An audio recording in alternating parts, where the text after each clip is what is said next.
Hello, my name's Al DeChico. I live in Golden Valley, and I understand that this is a federal issue.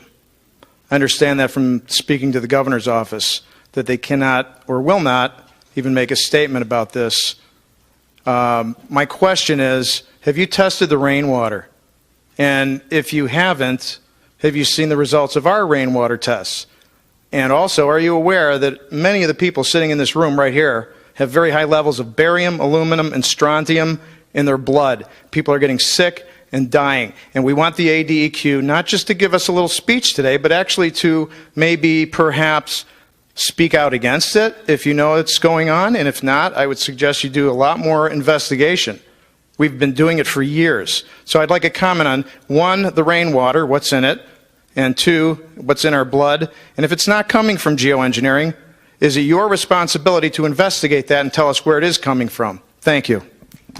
Does the ADEQ have the ability to take a position on this and investigate it further and find out where these toxic metals are coming from that are in our rainwater and in our blood? Thank you. Thank you. I am assuming you do have scientists in your organization. Is that correct? We do, ma'am. Thank you. My name is Michelle Arnett, and I'm from Bullhead City. And I'm one of the several who have had my blood tested because I was getting sick and I didn't know why. And I did go to my doctor, and he had some question on how to order these specific tests for heavy metals. And when the results came back and they were really out of line, he said he had never seen anything like it in his life, and he didn't have a clue what to do about it. And then the bottom line was, he said, I think you're just going to have to live with it, and I want to be healthy. So just out of curiosity, how many of you in here have had your blood tested? Raise your hands. Okay, thank you. Todd Howard from Kingman. I understand your skepticism, I really do. But I have a couple questions for you, not to come up against you, but to try to get your institution, your agency moving. The ADEQ? Yes, sir, ADEQ. Has a mission statement, does it not? It was created for a purpose. It does. Can you tell us what that is? If I can read it, I certainly can. Our mission statement is to protect and enhance public health and the environment in Arizona. Very good. Okay, my second question to you is this. Now, if these people have evidence, if they have enough accumulated evidence to be of interest, can you tell us who to send it to get an investigation going? Because if their health is in danger, that's within your mission statement. My third question to you is, if there is sufficient evidence to invoke your jurisdiction for the purposes of your mission statement, can the state of Arizona, through your office or through someone else, file that complaint against the federal government and get something moving? So can you tell us who to send our evidence to? Who are the scientists in your department that we could send it to? The problem is we have no jurisdiction over this issue, so sending it to our scientists won't help. We can't do anything. Why do you not have jurisdiction if your mission statement has to do with public health and they have evidence that their health may be being affected? Not by engine emissions, but apparently by a deliberate spraying effort. When does your mission statement bring in your jurisdiction in the interest of the people of the state that you're apparently intended to protect? If you can't do that, what is the purpose of your department? So who do we send our evidence to get our public servants moving? I appreciate you coming. I understand already, according to different newspapers, that pretty much you're here just to make some statement of jurisdiction. Even if you would admit that there is a problem coming from this type of environment, we're talking about the airplanes, you still couldn't do anything. I wish there was something like maybe some scientists, because I tell you something, I'm not even going to approach this from a point of view of geoengineering, weather modification. I'm not even talking about that. I'm talking about there is a real serious crisis health crisis, documented. Officially, I would like to serve you right now, not as a legal, but as documents that I already sent the register to the governor, to former Senator Gould, for the former representative of our district. There are like at least 12 blood tests here, created by official laboratory with real doctors, MD, and all these blood tests came back with a high, extreme level of barium, some aluminum. I'm talking about levels that they go above more than 1,000%. So I forget about the airplanes, the aliens, and anything else. This is a crisis. We have people that they are suffering, and we don't know where this source is from. So there are a lot of things that I think is a state duty to investigate. All I bring you here today officially, ma'am, this is for you. There are blood tests with names, some they're being blacked, but they are real blood tests that deserve attention. And it's your duty, moral and legal duty. You're on the record. Okay, first of all, my name is Deborah, and I'm from Mesa, Arizona. This is not emissions from an airplane. That's completely disinformation. It doesn't come from engines. This comes from spray nozzles that are retrofitted on airplanes. And I want to know, if you don't have any jurisdiction over the air quality, or over the air, when they fly up in the air and they dump this on us, who has jurisdiction over the generators while they're on the ground? We have jurisdiction over the ground generators, yes. Okay, so who's testing those?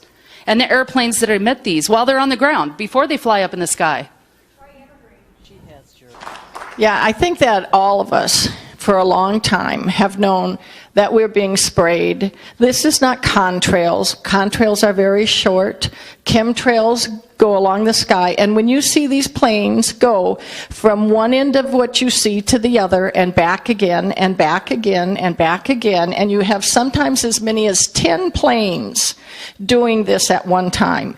And you know, we have gotten a hold of Jan Brewer's office and the senators throughout the United States.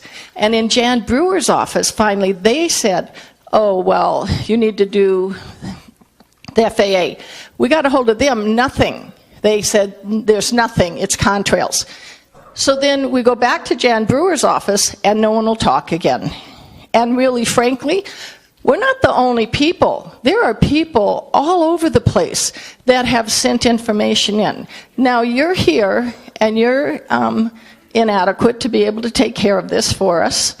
But whoever can, anybody who's in a place of power, like Kelly Ward, or you in your office, you need to really push this, because really, we are being sprayed like we're bugs, and it's really not okay.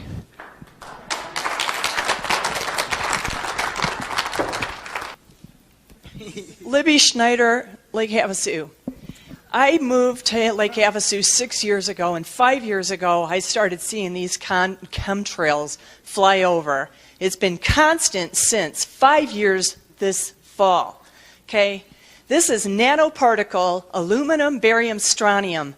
As Russell Blaylock says, it goes straight up your olfactory nerve into your brain. They're finding all kinds of rhinal disintegration, degeneration of our brain. We're breathing it in here. It's an irritant. The Navy has done, and the Air Force has done, nanoparticle exposure levels on rats. It causes pulmonary fibrosis, macrophage, inflammatory processes in our bodies. You're smirking the whole time here, telling us and just stonewalling us this entire time, saying you can't do anything.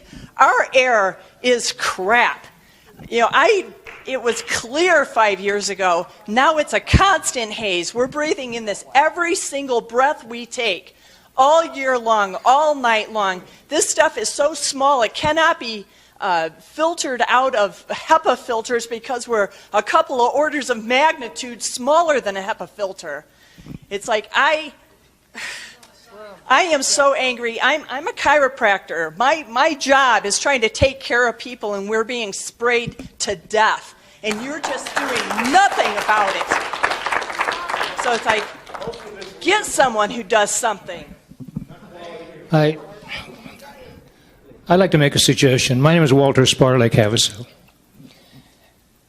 In Arizona, we are unique in that we have a group of scientists that can tell you while this material is in the air with a spectrometer specifically what it is as it's coming out of the back of the airplane, whether it's from spray nozzles or the engines. It's the best in the world. They have all the equipment there. We're a community. People do favors for each other. They will do a favor for you and do a spectral analysis of that. Now, the next step is very significantly more difficult because everybody knows the federal government is behind it, the federal government is doing it. I agree, you do not maintain subject matter jurisdiction over these kind of events with the federal government. The federal government does these things primarily under the guise of national security. I'm going to take you back a few years. When President Eisenhower left office, he said, beware of the military-industrial complex. Shortly after that, people started dying in San Francisco. Cancer. Cancer was an epidemic. Nobody realized cancer was communicable. Somebody sneezed next to you and you catch cancer. Really? The statutory time limit on when the government can keep secrets from the people is 35 years. 35 years later, it was revealed. They intentionally released radioactive material into the atmosphere specifically to count the death rate of people. It was done for a national security project. The project was, if an atomic bomb ever went off here, they wanted to find out what the fallout would do to all the people. The only thing, so all the people who died, I mean, after this was divulged, the people who were still alive were their family members, and they lost interest. I mean, over time, the government wins. They beat you through attrition. For the last 40 years, there has been a law in this country that very few people know about. And the law is going to sound stupid to you, but this honestly is the real law. If the President of the United States declares a state of national emergency, he and all of his people gain immunity. So if you sue the federal government and you go into the courtroom, the judge lacks subject matter jurisdiction over any evidence submitted by the President during a time of national security as declared by him. So in other words, there's hardly any way you're going to win a lawsuit if he makes that declaration. This is a very difficult problem. I litigated that issue for 20 years. And the Supreme Court agreed with that stupid decision.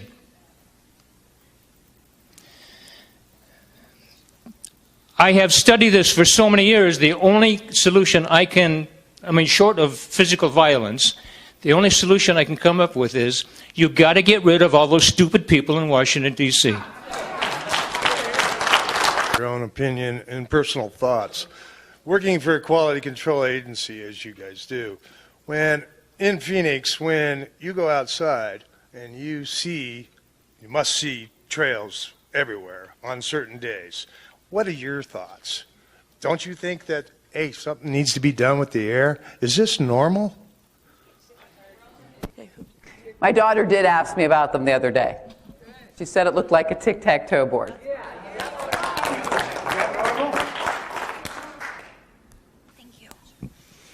First of all, I want to say you don't look like a scientist or an attorney. You look like me. You look like all of us.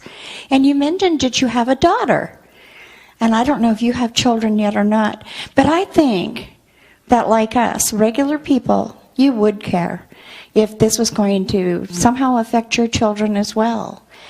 I moved here in '85, and the beautiful blue skies that I saw every day when I opened up my blind were just enough to make your heart jump for joy. But in the late 90s, I looked up, and to my surprise, I saw these crazy things going on in the sky. And like your daughter, I was like, what's that? And I started counting. I stopped counting at 26 lines. that crisscrossed and went different ways, but the 26 that I could identify individually. And every year I've seen it get worse and worse. Now, my barium level is 280 when it should be less than 10. I think I'm kind of the poster child for Mojave County, but I don't live in Golden Valley. I don't live in Kingman. So I really don't shop or eat the same things. I don't do anything that they do similarly. I also don't go in the river, which is something that the health department mentioned, because I'm embarrassed to say it, but I can't swim. And so I stay out of the river. I have Crohn's disease, so I don't eat all the nuts that they were referring to because my body just won't digest things like that.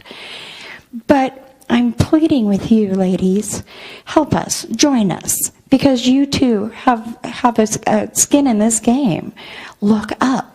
I know that when we walk around in our daily lives, we're too busy looking to where we're going so we don't trip over something, or we're in a hurry to get where we're going, or we're driving and we're avoiding other cars.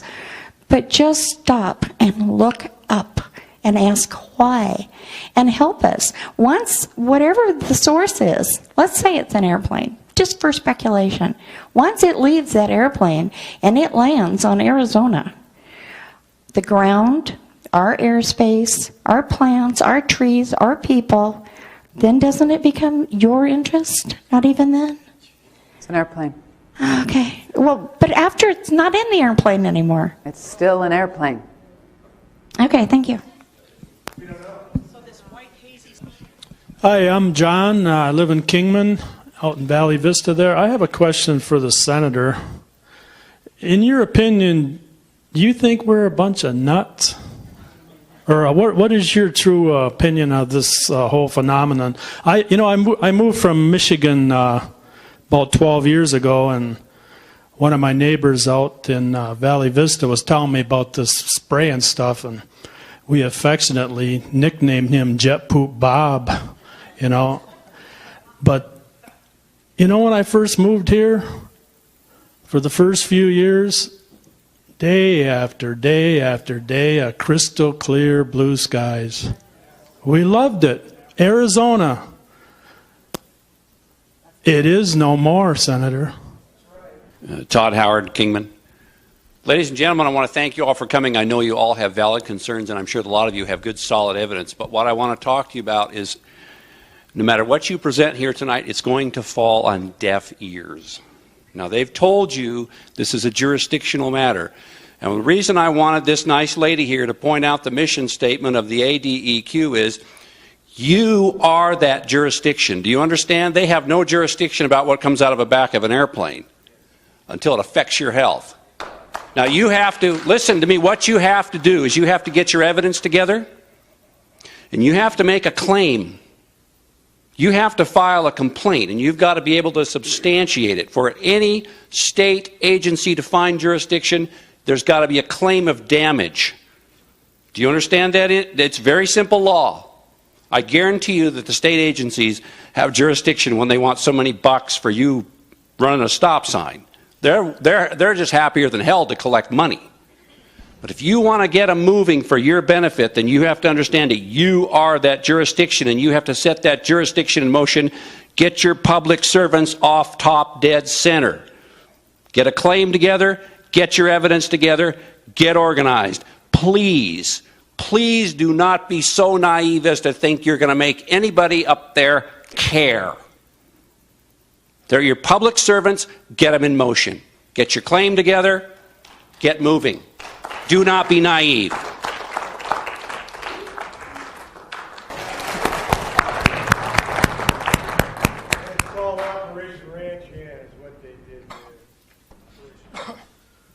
First, I'd like to make a plain statement of fact. No matter what anybody thinks, the United States Constitution is the supreme law of the land, and it will be obeyed by everybody, including the ADEQ. Next is a little bit of an opinion. We had hard questions here. I don't understand why the ADEQ would send somebody that looks more like a lawyer when we really need a scientist, maybe doctors, somebody that can answer the hard questions and not just shuffle us away and then you go on about your business. And the other thing is, this is a representative form of government, and we the people are the ones that you represent. And I'm not seeing a real good job being done. I hope we don't have to remind everybody the last voice is us, and we are ruled by the consent of the governed. And if we don't start getting back a little bit closer to what the people want, we may have to remove that consent and even remove some of the public officials that represent us. I do appreciate Kelly Ward for taking our questions, but how about if we do this again, we get a little bit more serious about it. Instead of lawyers and mouthpieces that can answer questions and cover for people, we start talking about the truth. There is something going on there, and I'm not the only one that's kind of upset about it. So how about if we do this again, we get a little bit more to the bottom of the truth and bring some of your scientists and let's see some of the proof. And incidentally, I got one last story and then I'll return this microphone. You know, in the early 1950s, when jet airplanes would fly over the house in West Virginia, my dad, who was a doctor by the way, we would go out and he would explain the difference between the jets and the propeller planes. I understood about the condensation trail way back in the 1950s. And you know, I've been watching those planes in the sky ever since. And as my memory serves me, about 1990, when I was going around exercising at the park over here, I looked up in the sky and I says, what in the heck is that? I've never seen that before. My dad was still alive then. I remember calling him a day or two later, talking to him on the phone. Have you ever seen anything like this? Well, I'm 60 years old, and I've watched the sky for most of that 60 years, and I'm telling you, I don't need to be a scientist. There's something changed. I don't know physics. If I drop this microphone behind my back, I don't need to be a master in physics to know it's not going to strike the ceiling, it's going to strike the floor. So the next time we have one of these meetings, let's get a little bit more serious about this and bring in some of the people that can answer these questions and the people that have the power, like Kelly Ward, to take it a step farther. We start actually getting to the bottom of this. We start reminding our elected officials we are concerned and we want something done. And we're not going to take no for an answer much longer. Thank you. I don't know. My name is Bill Earnshaw. I'm from Kingman, Arizona. I live on the backside of the Wallapies. I'm a miner. And I had some pretty exotic equipment on hand, and so I checked my... it's actually easier to check your hair and your urine, and I found gold and zinc, and I thought, well, that's interesting. And so I checked my water supply, and there was the gold and zinc. So when you're doing your testing, you need to eliminate all your other things that are around you. And I use a form of chelation. You can take it in tablets, and it's for heavy metals. And you can get some of this stuff out of your body. The other thing that I would suggest to you, is the gentleman before me, is that you do need to organize because the government in general isn't interested in helping you if you haven't figured that out. I know some of you are from Vietnam. And there's where I found out the government definitely didn't want to help me. It was the opposite.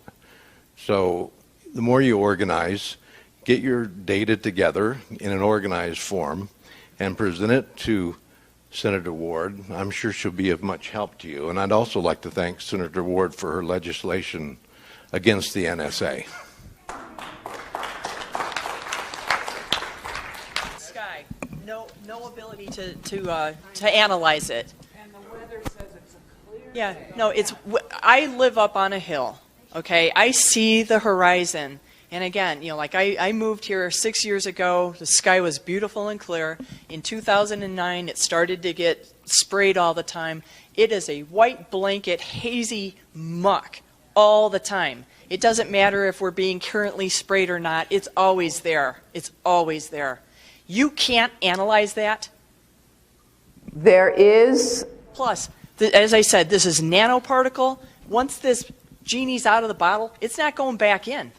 And the plants, there's like what Rosalind Peterson is a agricultural analyst for California. 50 million hectares of trees have died because of the fogging out, clouding out. They're not even making enough photosynthesis to maintain themselves. Plus, the toxicity of the aluminum and things are causing their roots to shut down, so they're not even uptaking water. This is a problem, kids. The species extinction rate is 150 to 200 a day. 73,000 a year. This is not something that you can sneeze off and brush aside. If you have kids, you should care. If you have lungs or a brain, you should care. This is toxicity that is in our air every breath we take in this room. Just because you can't see it doesn't mean it's not here. It's a nanoparticle. It's toxic. Aluminum is a toxic protoplasmic poison. It stifles numerous enzyme systems in all your cells. It passes the blood-brain barrier. It degrades the blood-brain barrier. It degrades the tight junction cells in your intestines. It causes leaky gut syndrome. It's causing a host of problems. And you look so bored here. You're just smirking the whole time, and it's like a big joke to you. This is important. Our country is being poisoned, and nothing is going to be done about it. Hi, my name's Angelique. I live in Clark County, Nevada. One thing I want to make clear here that hasn't been said is that these are not these programs are not exclusive to just our country. These are global. This is a photograph, a satellite photograph of our planet. This is not contrails, you guys. This doesn't happen with contrails. I also want to capitalize on what you just said. We've talked a lot about the detrimental effects of geoengineering on human health. Everything is dying right now. The birds, the bees, the bats, the fish, the trees. I've got a report with me here that is a 29-day global report on fish die-offs. We caught a blip on the news about the Monterey, California fish die-off on May 17th of this year. We did not hear that there was 4 other states in our nation that were having massive fish die-offs. In that 29 days from April 19th to May 17th, there was 33 events around this planet, all of them involving millions of fish at 19 different locations on our planet. Everything is dying right now. Now, with all due respect, Senator Ward, I understood what you were saying about taking baby steps because that's necessary in the political arena when you're trying to accomplish something. We don't have time to take baby steps. We need to take huge steps if we stand any chance of doing anything about this. I want to thank you, Dr. Ward, for holding this. And my question is for you. Based on recent Supreme Court's decisions concerning state rights, wouldn't there be some piece of legislation that you might be able to introduce based on testimony you've heard here today concerning this situation?